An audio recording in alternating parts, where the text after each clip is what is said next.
Hola, bienvenidos a esta nueva explicación. Hoy vamos a sumergirnos de lleno en un tema fascinante y, seamos honestos, a veces un poco frustrante, la iglesia perfectamente imperfecta. Vamos a desempacar esa enorme paradoja de cómo algo que tiene un diseño totalmente divino puede estar al mismo tiempo tan lleno de errores humanos. Así que vamos a explorar la importancia vital de la iglesia local, pero también sus inevitables y muy reales limitaciones. Y eso nos lleva a la tensión central de todo esto. Si la iglesia es verdaderamente el diseño de Dios, ¿por qué parece estar tan llena de problemas? Es el clásico conflicto entre la visión ideal y celestial y nuestra realidad terrenal, muy humana. Para entender de dónde viene toda esta fricción, tenemos que ir directo a la raíz de la palabra.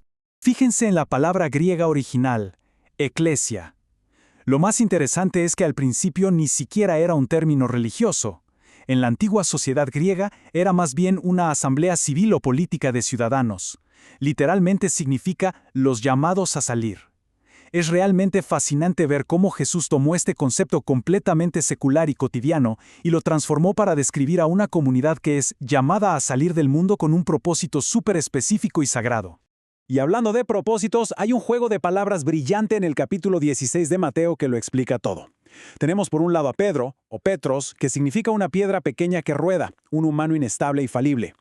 Y por otro lado tenemos a la roca, Petra, que es un lecho rocoso inamovible. Jesús jamás construiría algo tan inmenso sobre un ser humano imperfecto. Lo construyó sobre la base sólida de la confesión perfecta que Pedro acababa de hacer. Entonces, si lo pensamos bien, esta comunidad funciona como una especie de embajada. Representa el reino de los cielos aquí en la tierra. Imaginemos una embajada real en el mundo moderno. Está ubicada físicamente en un país extranjero, pero opera bajo las reglas y la autoridad de su nación de origen. De la misma manera, espiritualmente la iglesia pertenece al cielo, aunque físicamente opera en este mundo lleno de defectos. Es básicamente un puesto de avanzada. Pero claro, en la práctica diaria surgen problemas. ¿Por qué? Pues porque esta embajada está llena de humanos, y los humanos traemos personalidades distintas, pasados únicos y, sobre todo, nuestras propias cicatrices. Además, conviven personas con un montón de niveles diferentes de madurez espiritual. E incluso, como nos advierten algunas parábolas, siempre habrá una mezcla de miembros genuinos y otros falsos. Aunque bueno, nuestro trabajo no es andar de detectives averiguando quién es quién. Eso le corresponde a Dios. Pasemos a esta dura pero liberadora realidad. Aceptar el Evangelio no nos da una varita mágica que nos convierte en seres perfectos al instante. Seguimos lidiando con nuestras fallas. Esto significa que la iglesia es, en su esencia, una comunidad de pecadores en pleno proceso de transformación. Y como todos estamos navegando juntos por este proceso con nuestras viejas costumbres a cuestas, pues sí, inevitablemente va a haber fricción relacional. Para poder resolver esta enorme tensión entre lo divino y nuestras fallas humanas, hay que entender la doble naturaleza de la iglesia, empezando por su núcleo. Primero, es un organismo. Es una entidad viva y dinámica. Las Escrituras la llaman el cuerpo de Cristo. Y pensemos en esto. Si logramos juntar todas las partes de un cuerpo perfecto, pero no hay vida, solo tenemos un cadáver. Pero este diseño sí tiene vida, respira, crece y da vida a otros. Pero, al mismo tiempo, y aquí está la otra cara de la moneda, como estamos reuniendo a un montón de personas imperfectas bajo un mismo techo, tiene que funcionar también como una organización. Es como cuando alguien vive solo. No hay reglas, pero si dos personas se casan y deciden vivir juntas, necesitan sistemas y acuerdos para no volverse locos, ¿verdad? La iglesia necesita esa misma estructura organizativa para mantener el orden y la paz. Ahora, lo interesante es cómo se crea esa organización, porque depende 100% del contexto. En el libro de los Hechos, por ejemplo, cuando hubo problemas logísticos con la comida, establecieron diáconos.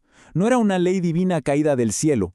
Era una solución súper específica hecha a medida para proteger la unidad en ese momento. Un sistema organizativo que funciona muy bien en un país con libertad religiosa podría no tener ningún sentido para un grupo que se reúne en secreto debido a la persecución.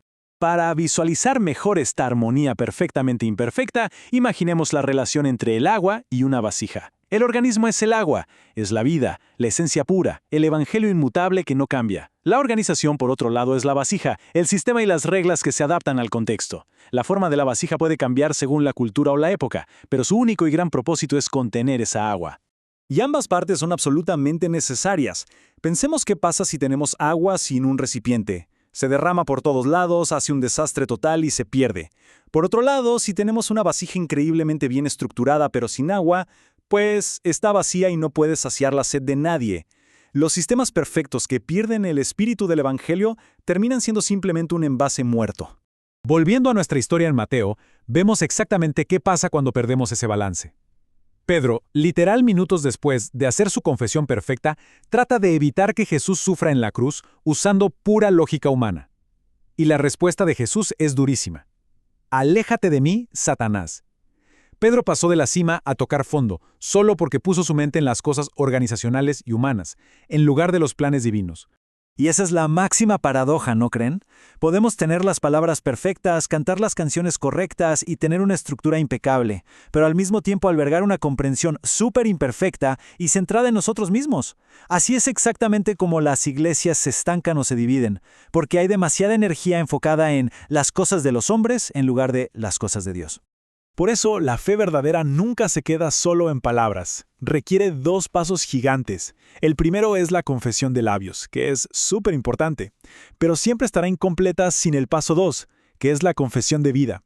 Es ese momento donde pasamos de simplemente decir algo a realmente negarnos a nosotros mismos y tomar la cruz. Es pasar de la teoría pura a la práctica diaria, que muchas veces requiere sacrificio. Así que, para cerrar nuestra explicación de hoy, nos quedamos con esta provocadora reflexión. Al ver este maravilloso diseño divino contrastado con nuestras profundas limitaciones humanas, cabe preguntarse, ¿se trata simplemente de participar en una estructura organizativa recitando unas palabras perfectas?